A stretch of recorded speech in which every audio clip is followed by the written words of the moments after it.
sa isang hakbang tungo sa mas mabilis at epektibong pagpapaunlad ng mga proyektong riles sa Pilipinas.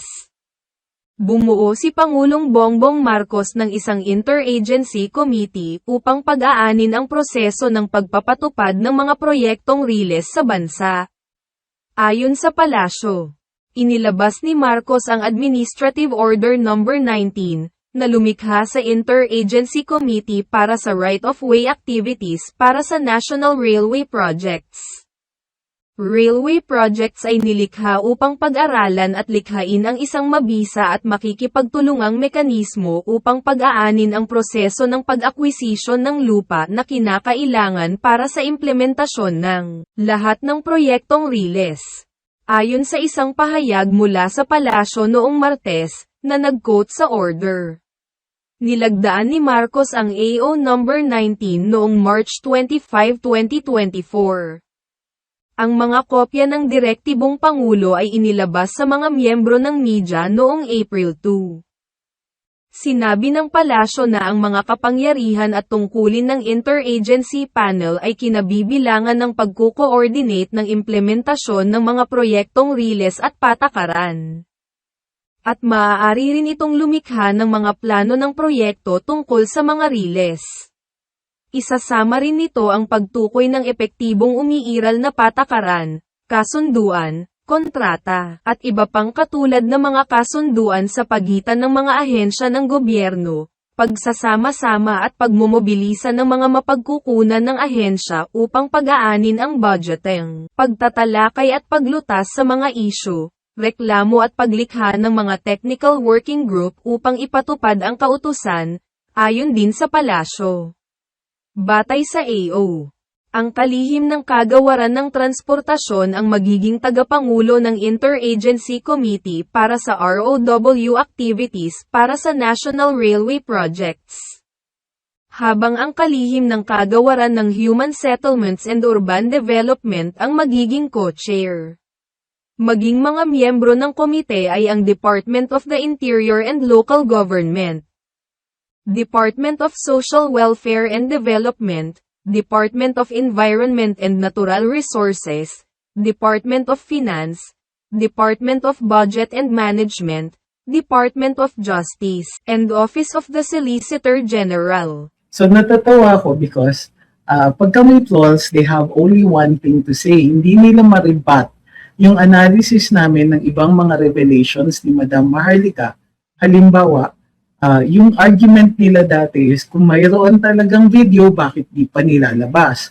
So in-explain ko, if there is a video, it exists, then bringing it out would be a matter of timing. Kailangan may impact siya. Kailangan it will cause a change. Hindi yung ilalabas nyo, people talk about it for a while, and then we move on to other issues. Something good must come out of it. Now, recently, as in today, naglabas ng ilang mga documents si Madam Maharlika regarding the surveillance and, if I'm not mistaken, possible arrest of known personalities who have been using illicit substances. According to her, mayroon din pong this pertains to the president when he was still a senator. Now, what she was saying here is, dati, sinasabi kasi nga dahil former President Duterte, as a matter of strategy, would sometimes issue contradicting statements. She issued, meron siyang hard evidence of the findings by a drug enforcement agency on the on his alleged background. So, the documents, and I have in fact seen them.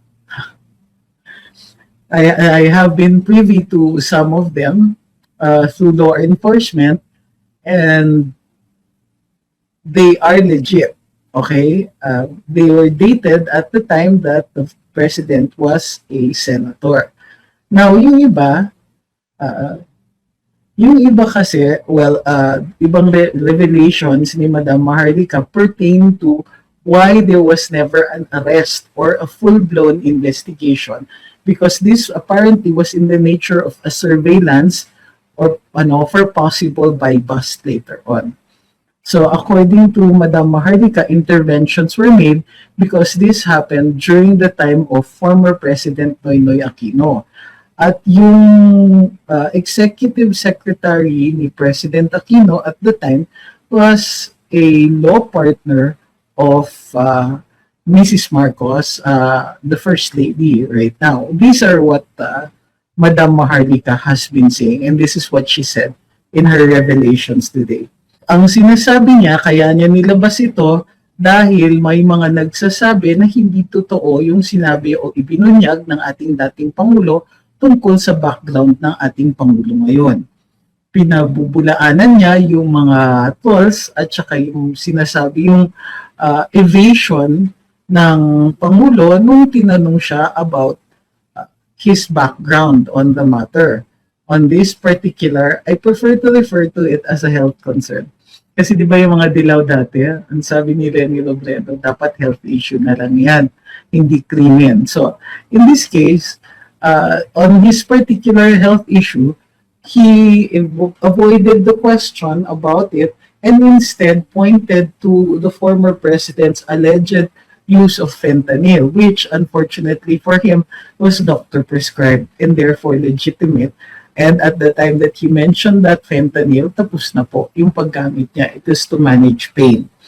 So, what can we derive dito sa revelations ni Madam Maharlika? Well, number one, of course, is hindi na maaaring i-deny, one, yung background, and two, yung knowledge ng ating dating Pangulo tungkol dito. It restores credibility to the statement, hindi na po magagamit yung simple denial dito regarding the background on illicit use. So nakikita natin ngayon that habang nagsasabi tayo ng ganito, ito yung standard na sinasabi ng mga trolls. Naniniwala kayo kay Maharlika or they will use her name, babaguhin nila yung pangalan at in order to disparage her. But here is the thing. Why would we not? Okay? Particularly when this person has already produced documents. Nilabas po ngayong araw na ito ni Madam Maharlika yung pre-operation documents ng drug enforcement at the time. So now, balls in their court. You can no longer say na papaniwala kayo kay Maharlika. Hindi po, pero naniniwala ko dun sa dokumento. And by the way, nakita ko po yung mga dokumento na yan. Hindi lang po siya ang may access. Pinakita din po yan sa akin ng aking source who is in law enforcement. So, kahit sabihin pa natin na hindi si Madam Maharlika yung source, na naglabas si Madam Maharlika, meron po ako, nakita ko po yung original, yung originals niyan. Copies. Scanned copies so as good as the original. So, yun yung punto dito. And, by the way, tapos na yung linyahan na yun. Now, dun sa mga trolls, alam ko na yan po ay script ng handler ninyo. Kaya nakikita namin na paulit-ulit po yung linya ninyo because you have no way, no capability, and no talent to be able to rephrase that in such a way so that you can be taken seriously. Because there's no point in saying nagpapaniwala kayo because what you're trying to do is say that this person is not credible and therefore you are laughable for believing somebody who's not credible. But here's the problem, when she produces documents, I don't have to believe her, but I certainly will give credence to the documents. So, tapos na po yung dialogue ninyong ganyan. Basag na po yan. You can no longer use it. Tell your handler and operator that this is no longer going to fly because we can always say, we don't necessarily believe Madam Maharlika, but certainly her documents speak for themselves, di ba? So, sabi ni Brian, patay nakita mo din? Yes. Because nga, it's not exactly a secret anymore. Matagal na yun because this was pre-2016 eh. So, matagal-tagal na. Sabi ni LCHNES, ang tahimik naman ng MSM, ang dami nang nangyayari sa admin nila tapos hindi pa sinasagot ang mga paratang sa kanya at ng asawa niya. Well, certainly the issue again gains new life kasi nga may documents. Now, according to Madam Maharlika, the reason, uh, sabi ni Jay Santiago, yun na nga yung yun na nga yung joke. Yun na nga the joke is on the trolls kasi yung mga tao mas naniniwala na kay Maharlika kaysa sa principal nila. Correct. Sabi ni Haj, granting na totoo yung accusation ni Madam Maharlika in veracity or legitimacy ng PIDEA docs, ba't di siya pinahuli ni FPRD? Because these documents were circa pre-2016, hindi pa po presidente si FPRD. Okay? And wala siyang personal knowledge, number one. He was a mayor of Davao City at the time and therefore, hindi siya judge. Hindi siya pwede mag-issue ng warrant of arrest. Ano ba akala niyo sa powers ng isang mayor?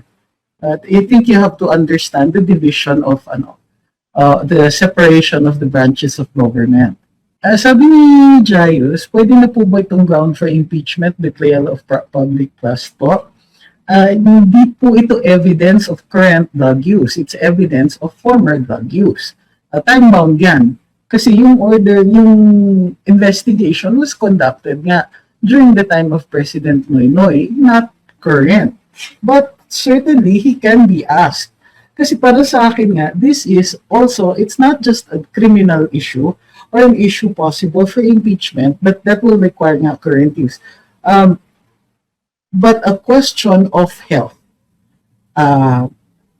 Is drug use or the former drug use continuing? If it is continuing, does this allow him to make competent decisions? Will he be competent? Will he be capable of making the kind of decisions and exercising the kind of powers that the president has? Right? So we can inquire into the state of health because the Constitution allows it. Sabi ni Lori, pwede po ba ipa-extradite si Maharlika ng government kahit US citizen siya? Actually, that is the purpose of an extradition. You ask the country where a person is a citizen, kasi kung hindi citizen, it will depend on which country will be protecting him, what passport he or she carries. But in this case, if the person is a citizen of the United States and the United States, you ask the US to give us a citizen. That's why extradition requires hearing. So bago yan pumayag ang US, kailangan mag-hearing doon. If they are willing to hand over a citizen, number one. Number two, if the citizen will not suffer the death penalty, walang capital punishment, then it is possible. But here's the thing.